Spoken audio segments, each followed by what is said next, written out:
सावन के महीने में महाकाल मंदिर में भक्तों की भीड़ उमड़ी है और इसी भीड़ के बीच महाकाल मंदिर प्रशासन के दावों की पोल खुली है। दरअसल सावन के दूसरे सोमवार के दिन बाबा की सवारी के दौरान भक्तों के साथ बदसलूकी की गई, जिसकी तस्वीरें सामने आई हैं। तस्वीरों में देख सकते हैं महाकाल की सवारी निकली है, जिसमें हजारों की संख्या में भक्त नजर आ रहे हैं। इस दौरान मंदिर में भक्तों को नियंत्रित करने के लिए पूरी तरह से व्यवस्थाएं चरमराई हुई दिखी। सवारी के दौरान भक्तों के साथ मारपीट की गई। वहीं एक भक्त जब माला चढ़ाने आगे आता है तो उस पर हमला कर दिया जाता है। तस्वीरें महाकाल मंदिर प्रशासन की पोल खोलती हैं और बताती हैं कि जो प्रशासन को पता होता है कि सावन के महीने में श्रद्धालुओं की भीड़ उमड़ती है, तो फिर व्यवस्थाएं इतनी लिचर क्यों?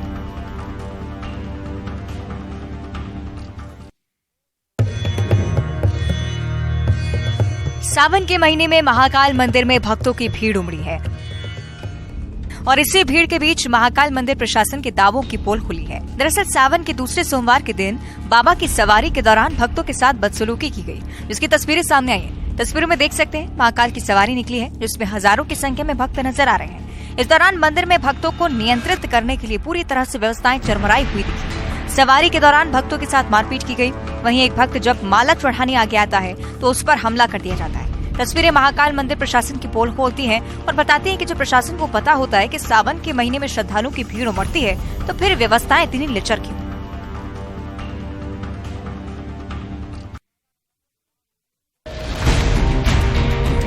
जब भी किसी को कोई प्रदर्शन करना हो या फिर अपनी बात मनवानी हो तो हर कोई टंकी पर चढ़ जाता है। एक ऐसी ही तस्वीर खंडवा से देखने को मिली, जहां एक युवक टंकी पर चढ़ गया। बताया जा रहा है कि युवक ने टंकी पर चढ़कर जमकर नौटंकी की और उत्पात मचाया और सब युवक को टंकी से नीचे उतारने की जद्दोजहद में लग गए। जानकारी ये भी है कि युवक ने इस दौरान इकट्ठा हुई भीड़ पर जमकर पत्थर बरसाए।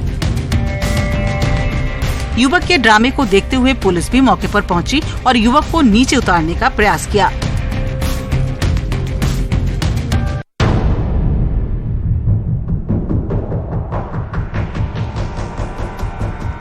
रायसेन के सिलवानी तहसील की बेगम नदी पर बनी पुलिया पर एक ट्रैक्टर ट्रॉली सहित बह गई। नदी उफान पर थी और पुलिया से पानी का तेज बहाव था।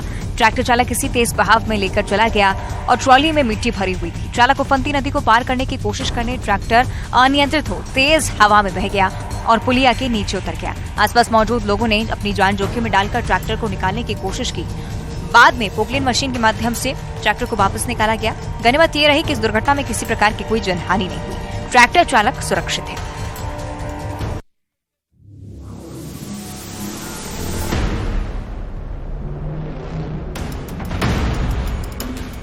टोल प्लाजा पर खड़ी एक बस, उसके सामने बैरिकेड्स और कोई बैरिकेडिंग को हटा रहा है तो कोई लगा रहा है।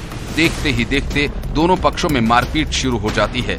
ये तस्वीरें शाहजहांपुर के नेशनल हाईवे 52 रोजबाज टोल टैक्स की हैं, जहां एक यात्री से भरी बस बिना टोल टैक्स चुकाए आगे जा रही थी, जिसके बाद टोल कर्मचारियों ने बस को रुकने का इशारा किया और फिर विवाद शुरू हो गया।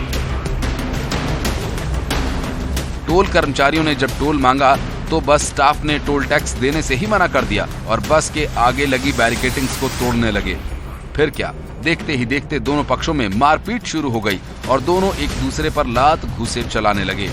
इस मारपीट की घटना में एक टोल कर्मचारी घायल भी हो गया। वहीं घटना की तस्वीर सीसीटीवी कैमरे में कैद हो गई।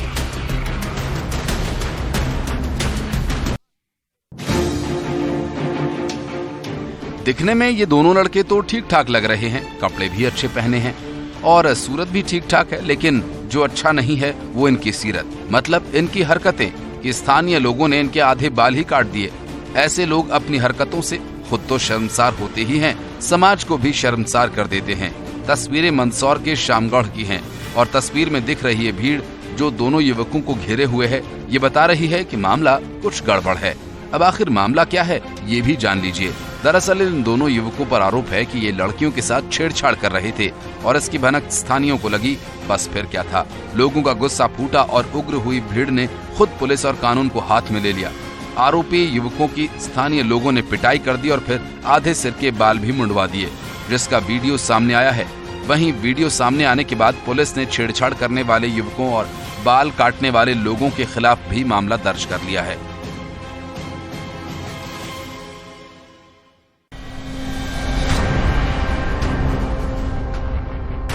छब्बीस जुलाई 1999 की वो तारीख जब हमने यानी भारत ने अपना दम दिखाया और पड़ोसी मुल्क पाकिस्तान को युद्ध में हरा दिया।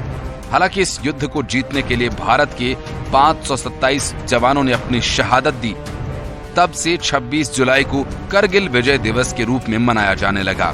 इस तारीख को देशवासी उन शहीदों को श्रद्धांजलि देने के लिए याद रखते हैं जिन्होंने अपनी जिंदगी देश के लिए कुर्बान कर दी। करगिल दिवस के मौके पर युद्ध में शहीद हुए जवानों को प्रधानमंत्री नरेंद्र मोदी, रक्षा मंत्री राजनाथ सिंह समेत तमाम केंद्रीय नेता और मध्य प्रदेश के सीएम शिवराज सिंह चौहान ने श्रद्धांजलि दी। पीएम मोदी ने ट्वीट कर शहीदों को नमन किया, तो वहीं रक्षा मंत्री राजनाथ सिंह लद्दाख स्थित करगिल युद्ध स्मारक पहुंचे और श्रद्धांजलि अर्पित की। बता दें कि भारतीय सेना ने 26 जुलाई 1999 को ऑपरेशन विजय के सफल समापन और विजय की घोषणा की थी। इसी के साथ करगिल के तोलोलिंग और टाइगर हिल समेत ऊंचाई वाली बर्फीली चोटियों पर करीब 3 महीने से जारी लड़ाई खत्म हुई।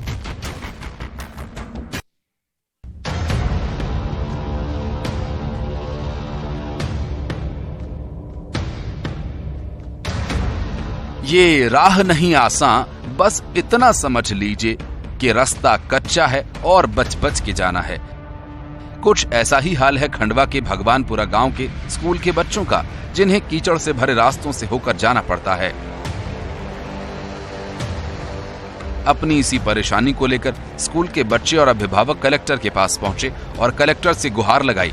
इन बच्चों ने भी कलेक्टर से गुहार लगाई कि पूरे गांव का न सही पर कम से कम स्कूल का रोड तो सुधरवा ही दीजिए, जिससे उनकी परेशानी कुछ कम हो। कई गांव में साइकिल का वितरण भी नहीं हो पाया है और वो भी एक परेशानी बढ़ाने वाला ही कारण है। भगवानपुरा अकेला नहीं है, ऐसे कई गांव हैं जहां रोड की हालत बेहद खराब है। खालवा तहसील के टेमरू, खोदरा, बिहारीपुरा, खुर्द और पुनासा के अटूट डांडा गांव के बच्चे भी ऐसी ही गुहार लगा चुके हैं। वहीं कलेक्टर ने खराब सड़कों की रिपोर्ट मांगी है और जल्द सुधार की बात कही है।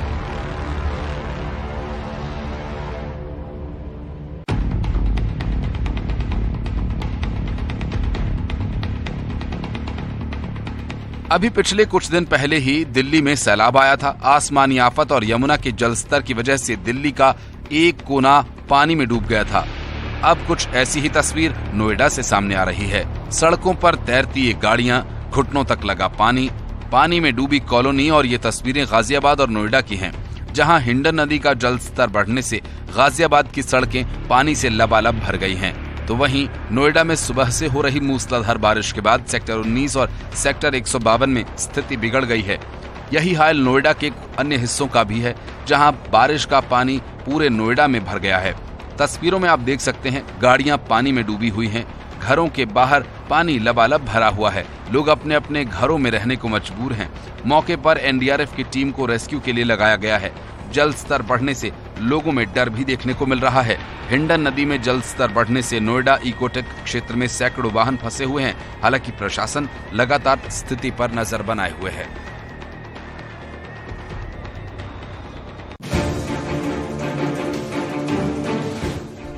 सुकमा में पिछले कई दिनों से लगातार बारिश जारी है। हालांकि बारिश अभी कुछ थम गई है, लेकिन नदी नाले उफान पर हैं। अब उसका असर भी दिखने लगा है। नदी नालों से होते हुए पानी सड़क तक आ पहुंचा है। नेशनल हाईवे 30 पर अचानक पानी का सैलाब आ गया, जिससे दुकानों में पानी घुसने का डर सताने लगा। तो वहीं कई घरों में भी पानी भर चुका है। लगातार नदी नालों से आ रहे पानी से सड़कें तरबतर हो गई हैं। पानी बीजेपी दफ्तर में भी घुस गया।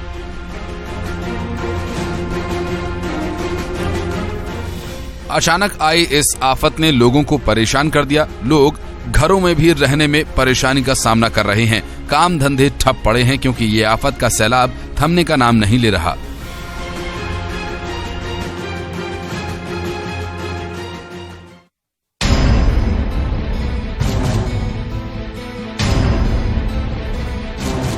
सुकमा में जहां नदी नाले उफान की वजह से सड़कों पर पानी लबालब भरा हुआ है, तो वहीं सूरजपुर में परिस्थितियां विपरीत हैं। खेतों में पड़ रही ये दरारें इस बात की गवाही हैं कि मानसून के इस मौसम में सूरजपुर में सूखा पड़ा है।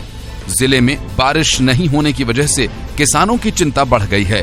खेतों में धान की फसल खराब हो रही है। पिछले 10 साल की तुलना में इस साल सूरजपुर में 26 मिलीलीटर औसत वर्षा कम हुई है। जिले में किसान इंद्रदेव से बारिश की कामना कर रहे हैं और इस बार जिले में अच्छी बारिश नहीं हुई तो किसानों की मेहनत पर पानी फिर जाएगा और किसान कर्ज के बोझ तले दब जाएंगे। अब किसान कृषि विकास और किसान कल्याण विभाग से भी मदद की गुहार लगा रहे हैं।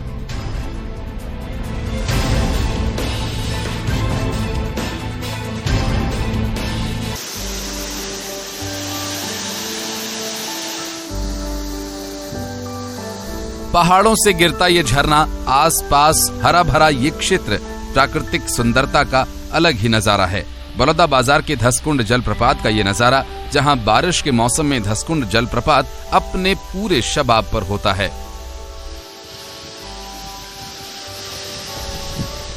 पुरातात्विक नगरी सिरपुर से महज 7 किलोमीटर की दूरी पर स्थित ये धसकुंड जलप्रपात लोगों के लिए आकर्षण का केंद्र बन चुका है और एक महत्वपूर्ण पर्यटन स्थल भी। जलप्रपात का मनोरम दृश्य लोगों को अपनी ओर आकर्षित कर रहा है। पुरातात्विक नगरी सिरपुर के पास इस खूबसूरत जलप्रपात के होने से यहाँ पर्यटन को बढ़ावा मिल रहा है।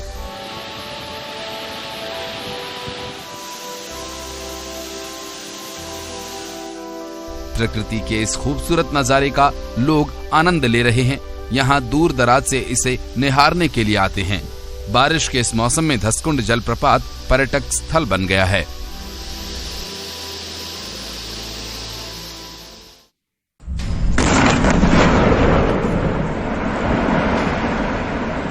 कोरबा से कोयला खदान में हैवी ब्लास्टिंग की कई खबरें सामने आती रहती हैं, पर अब इस ब्लास्टिंग का वीडियो सामने आया है। SCCL की कोयला खदान से हैवी ब्लास्टिंग का वीडियो देखने को मिला है। यहाँ पर हैवी ब्लास्टिंग करके खदान से कोयला निकालने का कार्य किया जाता है। बता दें कि कोयला निकालने के लिए हर रोज कई बार ब्लास्टिंग की जाती है, जिससे आसपास रहने वाले लोगों को परेशानियों का सामना करना पड़ता है। ये वीडियो SCCL की कुसमुंडा खुली खदान का बताया जा रहा है।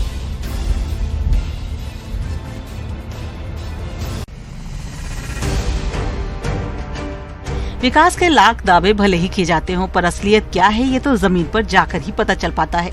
बलरामपुर में खोखले दावों की तस्वीर देखने को मिलती है, जहां एकलव्य आवासीय विद्यालय के छात्रों को हॉस्टल में ठीक से खाना पीना भी नहीं मिल पा रहा है। जी हां, यहाँ छात्रों को खाने के लाले पड़े हैं और इसी से नाराज होकर छात्रों ने सड़क जाम कर प्रदर्शन किया। बता दें कि वाड्रफ नगर में राजीव गांधी चौक पर जाम करके छात्रों ने अपना रोष जताया। छात्रों के इस जाम से अंबिकापुर बनारस मार्ग प्रभावित हुआ है। मार्ग पर स्थिति को बिगड़ता हुआ देख मौके पर तहसीलदार और शिक्षा अधिकारी पहुंचे हैं। अब देखना होगा कि कब तक इन छात्रों की समस्या का समाधान हो पाता है।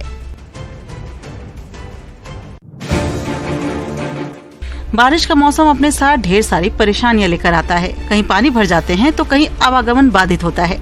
वहीं बीमारियां तो इस मौसम में इतनी ज्यादा आती हैं कि सबसे बचाव कर पाना मुश्किल हो जाता है। कोरबा में बारिश के मौसम की बीमारी यानी आई फ्लू तेजी से पैर पसार रहा है। रोजाना जिला अस्पताल में 20 से 25 संक्रमित मरीज आ रहे हैं, जिसको लेकर स्वास्थ्य विभाग ने निर्देश जारी किए हैं।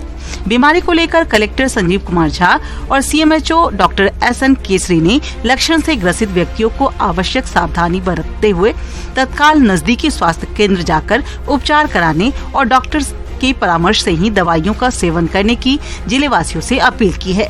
साथ ही डॉक्टरों का कहना है कि जरूरी उपचार और सावधानी रखकर खुद को आई फ्लू से दूर रखा जा सकता है।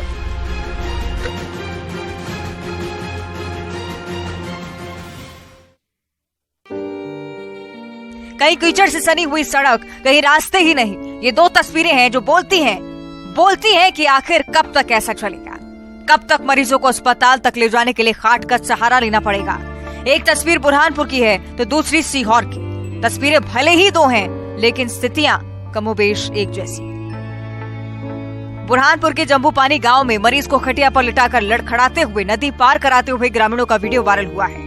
तो वहीं सीहोर में कीचड़ से सने सड़क पर खाट से मरीज को ले जाने का वीडियो सामने आया है। इसमें एक प्रसूता को ग्रामीणों ने खटिया पर लिटाकर गांव के 2 किलोमीटर कीचड़ युक्त रास्ते से बाहर निकालकर 108 एम्बुलेंस तक पहुंचाया। ग्रामीण चीख चीख कर अपनी परेशानी अफसरों को बताते हैं, जनप्रतिनिधियों को बताते हैं, गांव के सरपंच को बताते हैं, लेकिन कोई नहीं जो सुन ले। स्थितियां 20 साल से जस की तस है। अब सुनाए भी तो कैसे, बताएं भी तो किसे, कोई तो नहीं है जो इनकी परेशानियों को समझे। बुरहानपुर में ठेकेदार लापरवाह है, जिसकी वजह से पुलिया का काम अधूरा पड़ा है। जम्बूपानी के लोगों को कड़ी मशक्कत के साथ 4 किलोमीटर का पैदल सफर तय करके भावसा गांव पहुंचकर इलाज कराने के लिए मजबूर होना पड़ता है। तो वहीं सीहोर के इछावर ब्लॉक की ग्राम पंचायत मोया पानी का सुआ खेड़ा गाँव, आबादी लगभग 500 की है यहाँ, लेकिन आज भी इस गांव की लगभग 2 किलोमीटर रोड इतनी जर्जर और खराब है कि बारिश में इसमें चलना दूभर हो जाता है। मरीजों को अस्पताल तक पहुंचाने के लिए खाट का सहारा लेना पड़ता है। इन दोनों तस्वीरों को देखने के बाद सबसे बड़ा सवाल यही कि आखिर ऐसी तस्वीरें कब तक आती रहेंगी? ग्रामीणों की कौन सुनेगा और कब इस तरह की परिस्थितियों से छुटकारा मिलेगा? तो 80 साल के अजीत सिंह आनंद महिंद्रा के ट्वीट के बाद रातों रात सोशल मीडिया सितारे की तरह हो गए हैं। इस अनोखी दुकान के अनोखे दुकानदार का ग्राहक बनना चाहता है। प्यार से इन्हें हर कोई बाबा जी कहता है। खास बात यह है कि पिछले 43 साल से इसी तरह लगातार अनवरत वे लगे हुए हैं। मजाल है कि थकान ने छू लिया।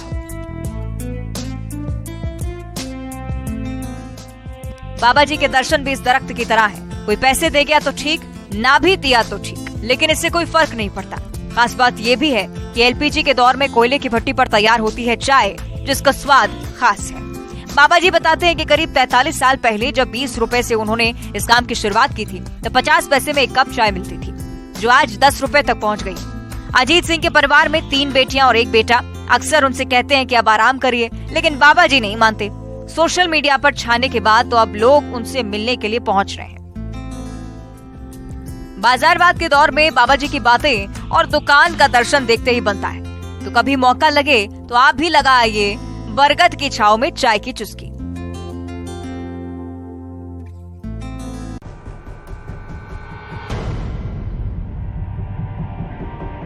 अब तक आपने दूध में मिलावट करने की बातें सिर्फ सुनी होंगी, लेकिन आज हम आपको लाइव तस्वीरें दिखाएंगे कि कैसे एक दूध वाला नदी का पानी दूध में मिला रहा है। दूध में नदी का पानी मिलाने की तस्वीरें किसी और ने नहीं बल्कि खुद श्योपुर के कलेक्टर ने खींची हैं। दरअसल जब कलेक्टर वॉक पर थे तो उन्होंने देखा कि दूध वाला बाइक पर लदे दूध के डिब्बों में पानी मिला रहा है। मामला शहर से सटी हुई मोर डोंगरी नदी के पास का है। कलेक्टर ने दूध वाले को रोक लिया और दूध में मिलावट न करने की समझाइश और हिदायत देकर छोड़ दिया।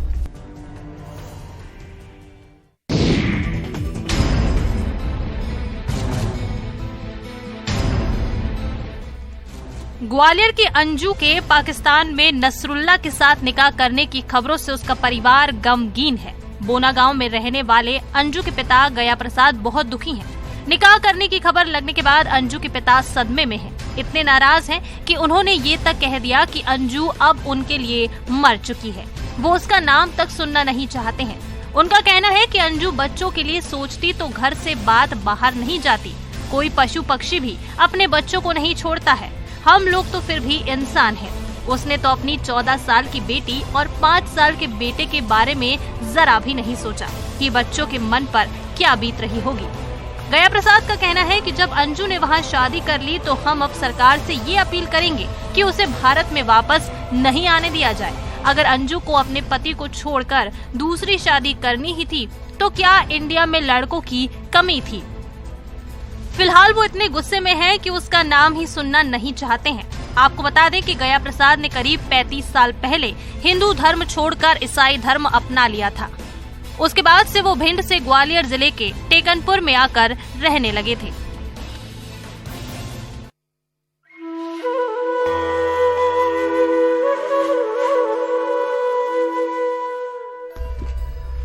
आपने अक्सर इंसानों और जानवरों के बीच कई बेहतरीन रिश्तों को देखा होगा। एक ऐसा ही खास रिश्ता अंबिकापुर के रघुनाथपुर निवासी सुरेश और उनके पालतू बकरे शेरू के बीच है। अपनी मां की मौत के बाद बेसहारा हुए शेरू को सुरेश ने अपने पास पनाह दी और फिर उसे अपने बच्चे की तरह पाल पोस कर बड़ा किया। गांव के लोगों का कहना है कि आमतौर पर बकरा का पालन बिजनेस व्यवसाय के लिए करते हैं, लेकिन सुरेश का बकरा शेरू गांव में परिवार की तरह रहता है। सुरेश गुप्ता ने पूरे गांव में जानवरों के प्रति प्रेम का भाव सिखा दिया है। गांव के लोग इस बकरे को देख जानवरों के प्रति प्रेम का संदेश देने लगे हैं। 5 साल से बकरा सुरेश के परिवार के साथ रह रहा है। शेरू का वजन करीब 113 किलो है। कई लोग शेरू को खरीदने पहुँचे थे, मुँह मांगी कीमत देने के लिए भी तैयार थे, लेकिन शेरू को कभी नहीं बेचा।